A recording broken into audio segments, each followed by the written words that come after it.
Hi everyone, I hope you're doing well. My name's Katie and I was about to say that I make videos every single Wednesday, but obviously this is not Wednesday. I do have a few quick tiny things I wanted to go over with you guys, so if you're just here for the review of the Fever series, then feel free to just keep clicking forward until the books are on the screen. But first, I did just want to say a massive thank you to you all who sent me congratulatory messages mainly on Twitter. I was not expecting the influx of messages and it meant a lot to me. Throughout the past 2 years of grad school, you guys have been there with me along the way as I've been complaining about how difficult it was. So again, I just wanted to say thank you. And kind of going along with that topic, I posted a video a few weeks ago where you guys could ask me questions about majoring in psychology, going to grad school for psychology, and all of those types of things, or whether it be about interviews or what I'm doing afterwards. So I will link that video down in the description box, as well as if you click on the I, whichever side that's on. I'm going to be filming that video probably over the weekend and it will go up Monday, that Q&A. So if you have any other questions you wanted to ask, feel free to post those on the video now. Next, as you can tell, my location is different. Very kind of bittersweetly, I don't know if that's a word, I moved out of my little studio apartment. You guys will have seen that if you follow me on Twitter or Instagram, but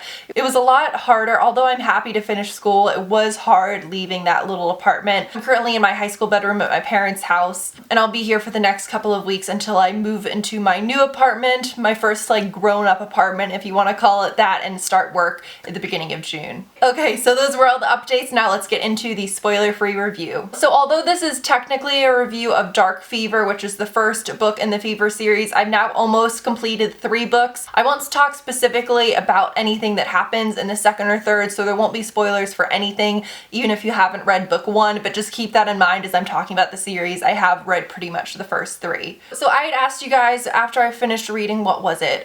Winter Song. And I was telling you guys, although I don't read a lot of fantasy novels, I do love reading about fae or fairies, whichever way you want to call it, and a lot of you guys said if you want to read an adult series to check out the Fever series. So I took your advice and now I'm going to talk about the summary, pros, and cons. So DARKFEVER is the first book in the Fever series. I just keep calling it the Fever series because all the titles have the word fever in it, so I assume that's what they're called. But Mac is 22 years old. She's living in a very small town in Georgia, and her older sister is currently studying abroad in Ireland when her sister is brutally murdered. Then, against her parents' wishes, Mac travels to, I believe it takes place, in Dublin, to try and solve her sister's murder. And while she's there, and again, this all happens right at the beginning of the book, she realizes that she has the power essentially to see fae. So in this series, fae, fairies, they all walk among us, but only a select few can actually see them. This kind of gets her involved with both the seelie and unseelie, the good and bad fairies. Throughout at least the first 3 books, I don't know what happens in the rest, she's working alongside this other man named Baron, and Baron's is very attractive, but very kind of angry and stoic. He can also see fairies, and the two of them kind of become this unlikely team. So in terms of pros, I would say that if you have read either the Anita Blake Vampire Hunter series, or if you've read the ChapterStackss series, and if you enjoyed either of those, I think you would really like this series. It's similar in that it has a lot of action, it has the fantasy elements, and it has a lot of romance. I could definitely see some people reading this series giving it 1 star and saying the books are badly written, but at the same time, this series is definitely not intending to be literary fiction, if that makes sense. I don't think the writing's great, but I don't think it's bad. I think it's just very average. But the point of this series is to be a fun action fantasy romance series. Like, it's not trying to be anything it's not. The next thing I liked about the series, this might be surprising to those of you who have read it, but I did like our protagonist, Mac. Now, the thing I find really interesting about this, and I could film a whole video on this, so let me know if you want me to, although I don't know what the title would be. But so often, I feel like our female protagonists are meek, they hate the way they look, and they're kind of wallflowers, and Mac is definitely the opposite of that. So she definitely takes pride in the way she looks. The author is always describing how she's wearing pink or some form of pastel, and she'll even state the name of the nail polish she's wearing. And Mac even talks about in the book the fact that a lot of people just assume she's vapid and vain just because she's blonde and like cares about the way she looks. But she's very clear in saying that people are wrong to judge her in that way because she is quite brave, even though she does do some stupid things at times. She loves to read. Like, her interior doesn't match necessarily what people judge her exterior as. And interestingly, if you go on Goodreads and read reviews about her, people judge her character, her book character, just how Max says she's judged in real life in the book, if that makes sense. So I just thought that was interesting. I feel like we're constantly telling girls that they should be confident in the way that they look, but then the second we have a book character who is confident with how she looks, suddenly she's vapid and vain. But anyway, I could talk about that for a while, but overall, although Max sometimes is an idiot and sometimes she's stubborn, overall I did enjoy her. The next thing I really enjoyed was the romance. There are a number of different love interests that kind of pop up. Keep in mind, I've read the first 3 books, and I really enjoy the fact that it is kind of a slow burn, and I will be really interested to see how that aspect of the book develops. Now, in terms of cons, the only one that I have to do has to do with the author's writing style. There's so many instances where big key events in the book would happen